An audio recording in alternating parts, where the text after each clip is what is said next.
Hi there, I'm Clifford Bates, and welcome once again to our next session of reading Aristotle's Politics.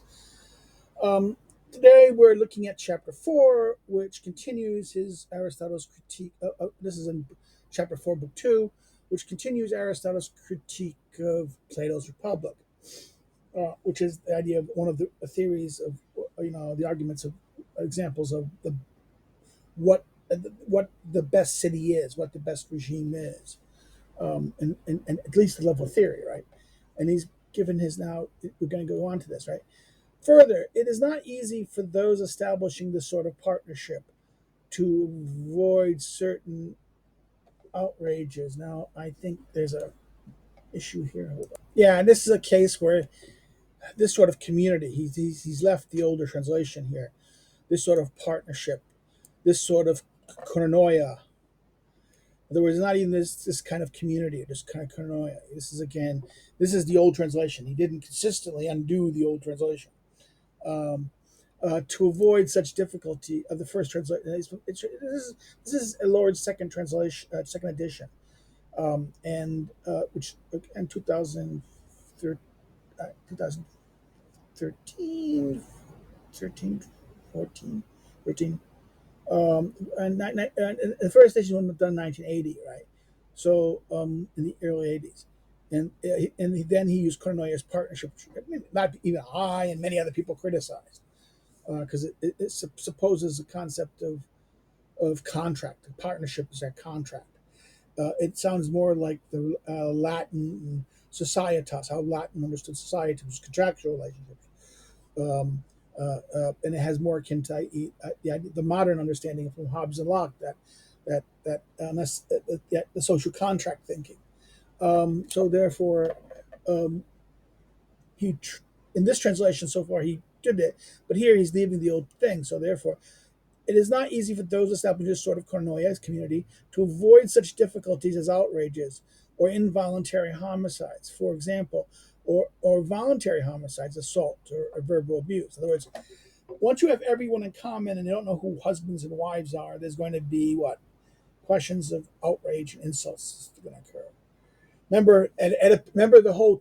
What was the sin plaguing the city of Oedipus Rex? Right, Oedipus Tyrannos, as the Greek would say. Oedipus is what was the sin that was leading to the city suffering right from the gods? Right, it was the incest relationship between Jocasta and Oedipus. Why? Because Oedipus was Jocasta's son from Leonos, the previous king, and that the king. In other words, therefore, this is the perfect example of this, right? He he's Oedipus Rex, okay.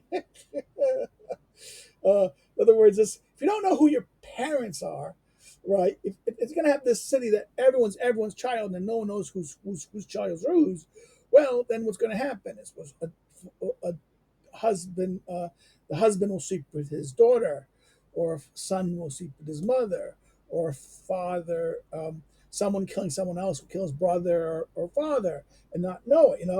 Um, in other words, for example, of homicides, assaults, and verbal abuse, right?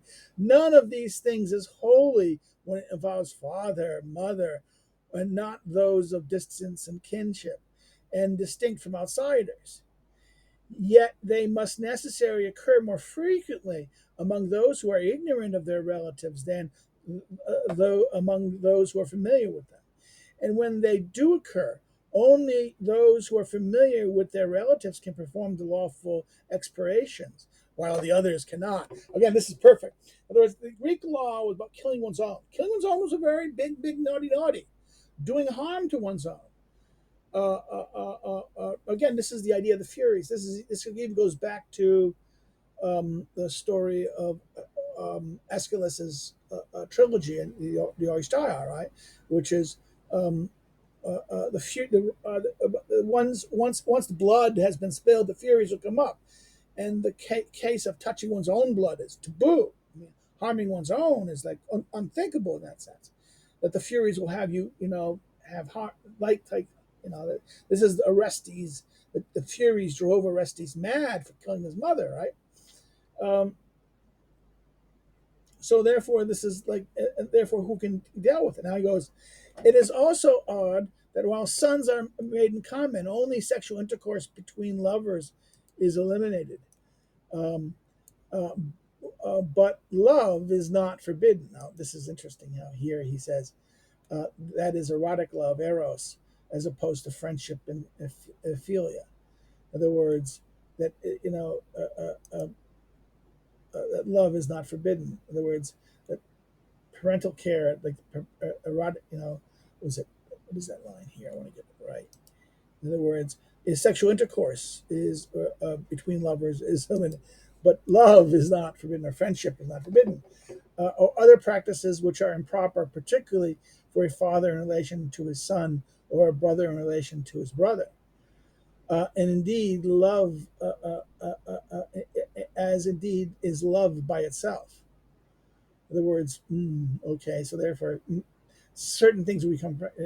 It is also odd that sexual intercourse is eliminated for no other reason than that the pleasure involved is too strong. It's being supposed that it makes no difference whether this occurs between a father and a son or between brothers. Now, again, 11 here is interesting, and this is referring to Public 403b, and this is his response to that, in that sense. In other words, this is like, okay, that it's that, in other words, there's something, there's something cuckoo. I mean, Aristotle would argue that, hey,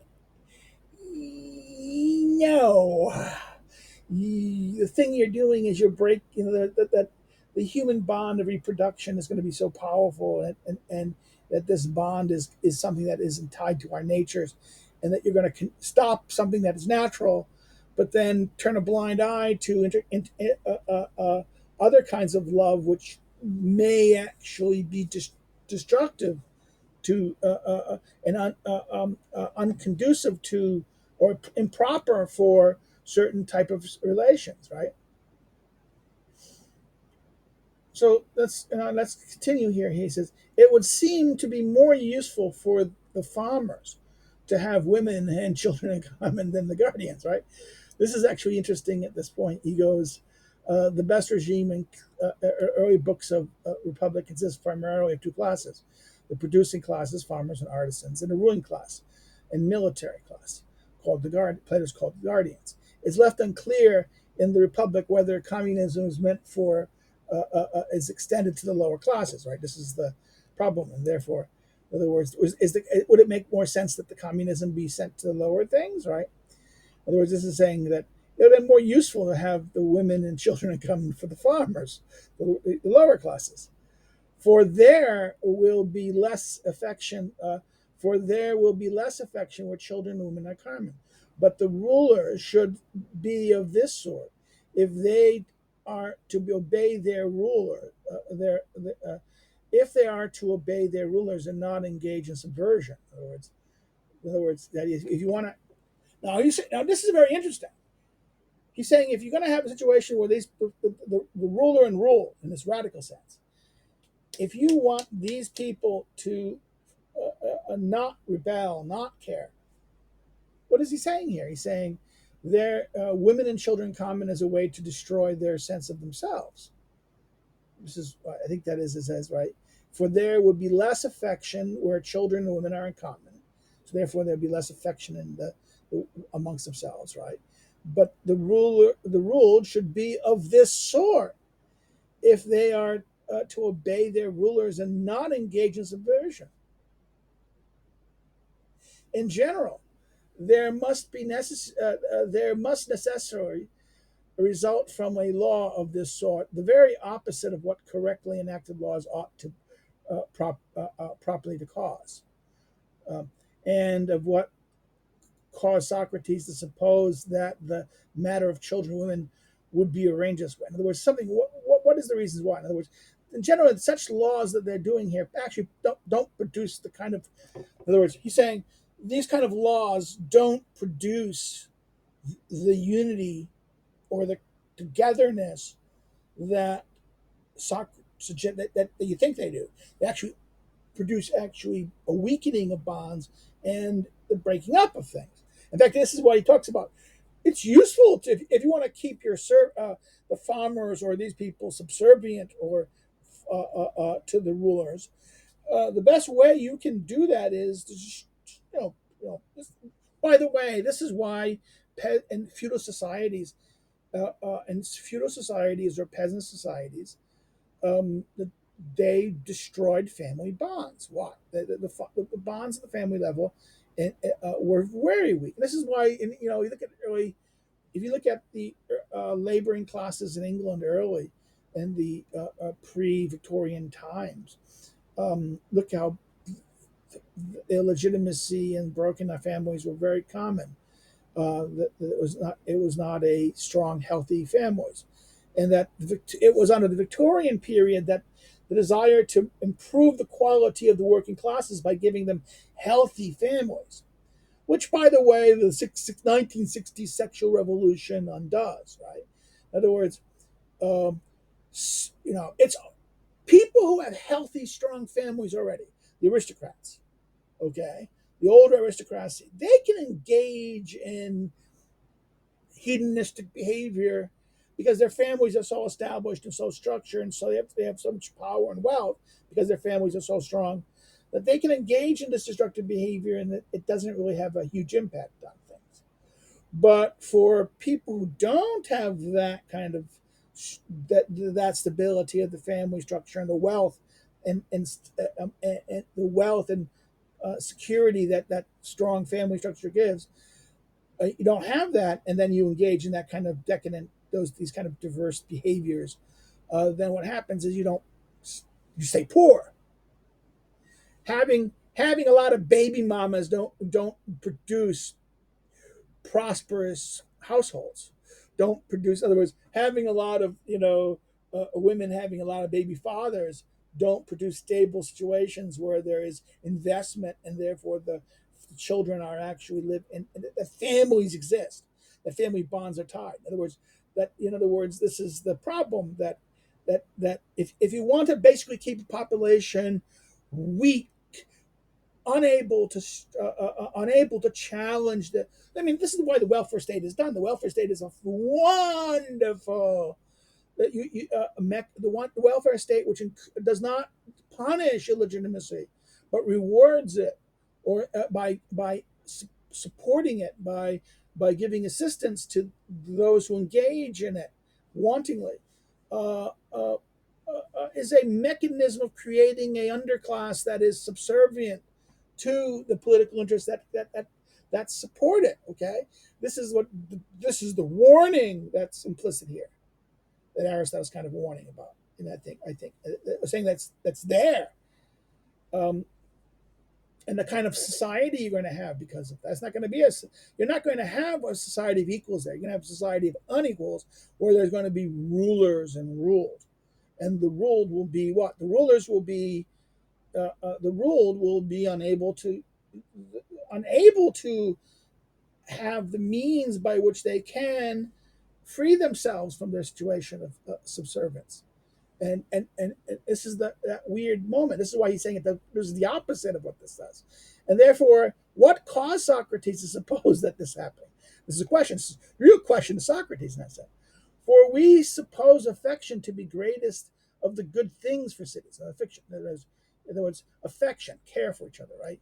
Mutual care. Affection is kind of concept of mutual care. This is one of the greatest things for polis cities. For in uh, this way they would least of all engage in factional conflict, stasis. And Socrates praises above all the city being one, which is held to be, and which he asserts to be, the work of affection. Just as in the discourses on love, and I think this is the discourse on love. This is symposium, right? Again, the symposium. We know that Aristophanes speaks of lovers from an excessive affection, desire to grow together, the two becoming one. Okay, this is that. So therefore, this is like Socrates himself knows, the thing about this, the idea that affection brings to one. In other words, sexual desire and this can be lead to one. So therefore, the very thing he kind of denies, he's saying that this is the affection. Affection, and the nature of affection can do this, right? This is the good thing for the city. Um, Desire to, in other words, so let's go back and think of this for a second.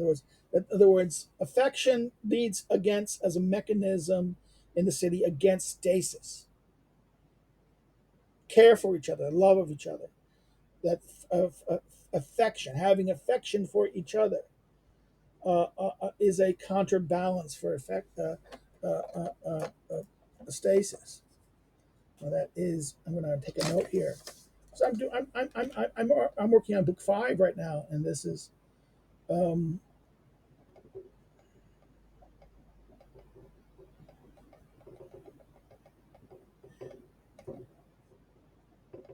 a counterbalance of stasis. This is very important. This is this idea that, and I actually even wrote a piece on American greatness a year or so ago about forgiveness. In other words, if you, about the whole reparation things and things, um, and a lot of so-called white privilege bullshit, because this is actually not producive to forgiveness. This is in other words, this is a producing of not affection but resentment of each other, and resentment causes what? Stasis, conflict. In other words, if affection is the opposite of these things, affection, love of some, how do you create affection is a very important aspect of this. And talking about reparations does not create love, and these things like this don't create love in that sense. It's that they desire, that you have to have a desire for them. In other words, it is a care for or a love of or an affection for is what strengthens the city, not in this sense. And this is what's so interesting, right? He ends there with the example of the Socrates, and Socrates would know, Plato would know this from his own account of Socrates' account of a praise of the city being one, right? And then yes, but the problem is what is how being one. That's, you have to understand how it's being one. It's not one in a unity of single. It's a unity of discretions, and therefore the parts must be attracted to each other. There must be an affection that brings them together, holds them together. This is the idea. Again, I think this is what Aristotle himself talks about civic friendship in Nicomachean Ethics, book 8 and 9. Right, this is the whole discussion of the need for civic affection. Friendship is so important that it can replace justice. In fact, among friends, there's no need for justice, he says. Right, so therefore, we have a very interesting thing. So that now it must be necessary. Now here it must necessarily happen that both the one of them disappear in the union in the city. However, affection necessary becomes diluted through this sort of community. Now, this is why community there, the community there. This is he didn't notice this. He missed this translation. And the fact that a father least of all says mine of that a father least of all says mine of his son, or the son of his father, just as adding, in other words, so therefore, this is that weird thing in that sense he's saying here, right? That it must be said here, the disappearance of a union, right, in the city. However, the affection necessary becomes diluted through this kind of community of everything saying one, because the father least, in fact, a father least of all says mine to his own son, right, or a father to his own son. In other words, it breaks down the affections. He's saying that this community of all, everyone sharing in common, actually undoes the natural affections that are there and the strengths of affections, diluted. Just as just as adding much water to a small amount of wine makes the mixture imperceptible, so too does this result with respect to the kinship with one another based on these terms. in other words, he says that adding much water to a small amount of wine makes the mixture imperceptible. You can't do this. So too does respect to this to kinship. With so therefore it's like he's actually this idea of making everyone the same is like a whole bunch of water to the wine. It breaks down the affection, breaks down the relationship, togetherness with one another based on these terms.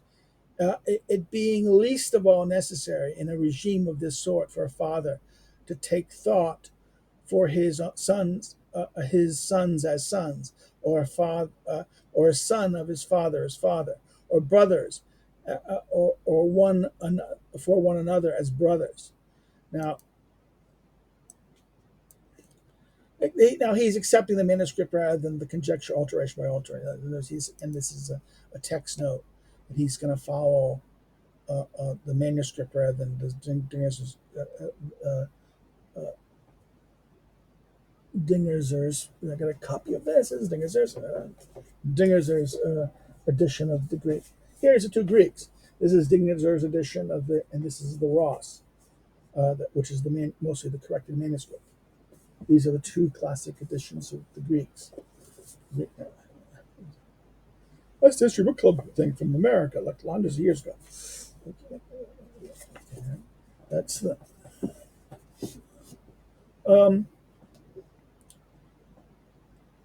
So, for there are these two things above all which make human beings cherish and feel affection. There are two things above all that which make human beings feel churlish and feel affection. The one, what is one's own and what is dear. And neither of these cherish and feel affection. What is one's own and what is dear. That is, dear means that they care for, right? What is one's own, and then what is that they have some kind of care for, or a feeling towards it. And neither of these can be available to those who govern themselves in this way. In other words, that everything's everyone. In other words, the communistic model that Plato's Socrates is presenting in the law republic is not. This is not possible to those who govern that way. That if everyone's everything's shared, and it's not, and that you're not supposed to be caring about this. Your father is your father. You should be referring that everyone's your father, not this one person your father, and therefore you're destroying your action against two things. What is, and also that you should the natural sexual desire. You have to fight that. In other words, again, this is what he's saying here. The two things that why would drive things most. In other words, the people cherish and feel affection. What is one's own and what is what dear. Dear here means close. You desire, you love, right? Um, um, and this is neither of these two tools are available to the one who seeks to do this in the way Socrates advocates. Now let's continue this last paragraph here. There is also considerable uncertainty concerning the matter in which children are to be transferred from the farmers and artisans to the guardians, as well as the latter from the former. At any rate, those who transfer and assign them necessarily know who has been assigned to whom. Right. In other words, this is the idea here is that they're gonna. Plato said there's going to be we want to look at this idea. Some people gold, some people silver, some people bronze, and the right soul has to be with the right people. That sometimes the bronze will produce a soul that's gold, and therefore we have to make the souls are going to be. In other words, things are not mixed inappropriately, and therefore the children of the lower must be brought up to those who have talent and are really their souls revealed to themselves to be higher. This is that thing that Plato talks about. That's weird thing about this, and about the mobility of making sure people in the souls are in the right order, right? He says, but what happens? What's going to happen about the transferring of children? And about the ones up here, these souls are not that good. In other words, this is going to be very difficult, right? From the farmers to the guardians, as well as the ladders to the former.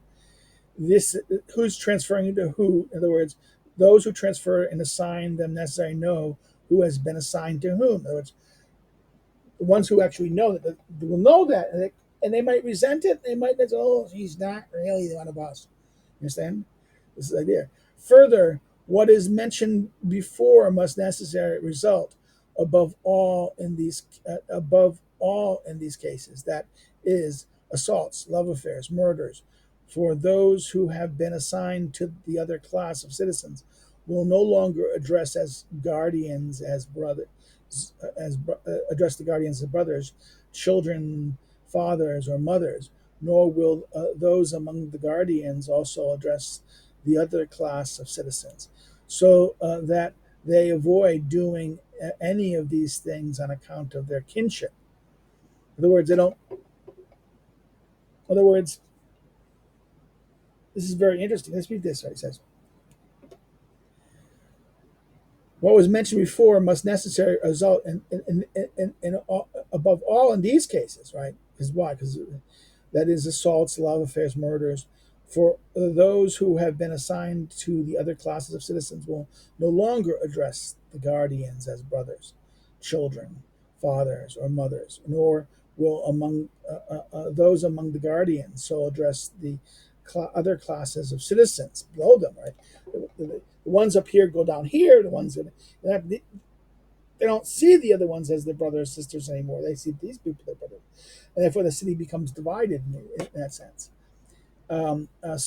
Concerning the community of children and wives, then let this discussion stand as such. So he ends the discussion of the criticism of the children, the communism among, in other words, the community of children and wives, women.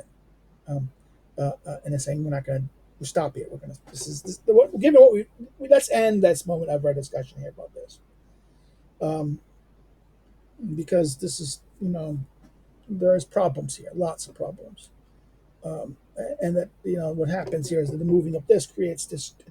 We don't see the people. Therefore, we no longer treat a brother who is really our brother as our brother. We see him as someone. Therefore, that destroys affection again. In other words, that we fight. In other words, we have to create. In other words, it's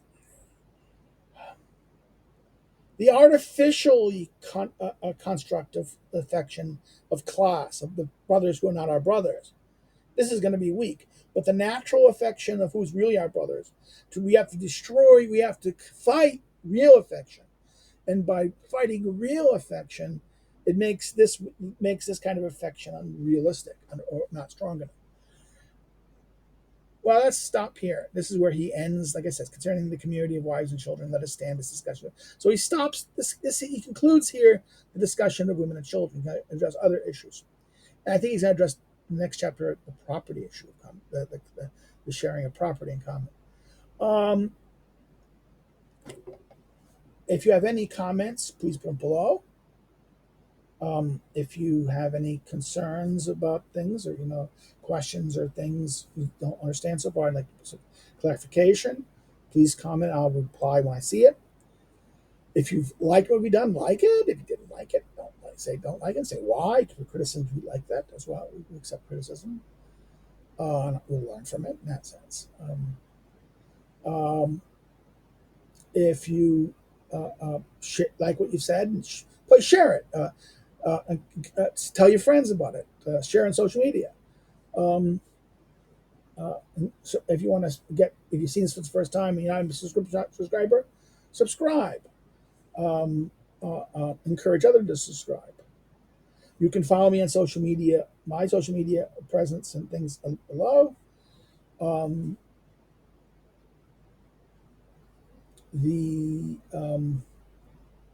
not as active in Twitter and other things as I should be, but I do occasionally post something. I'm more active on Facebook in that sense because that's where I treat it's my kind of like my blog, right? More about my blog, anything else. If you want to help me do this, you can subscribe, be a patron through Patreon or Subscribe Star. If you want to contribute, help me contribute to this. It's not much. I understand. It's not. I've been on personal support today. It would help. Alleviate some costs of doing things. This is another way you can help is buy this.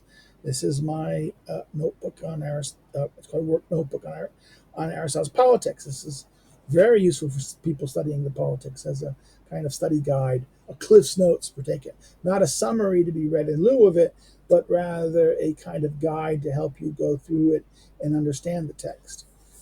It's very good for those who are studying the text. Again, Lulu, you can get Amazon. It's going to be Amazon as well. I just don't get the profit by it. I'll get, I mean, I'll get something from it, but I will get more if you buy it by Lulu. But I understand people won't go Lulu because Lulu charges shippings that Amazon often doesn't. Well, here I'll stop. Again, next time we'll see it. We'll look at chapter 5, book 2.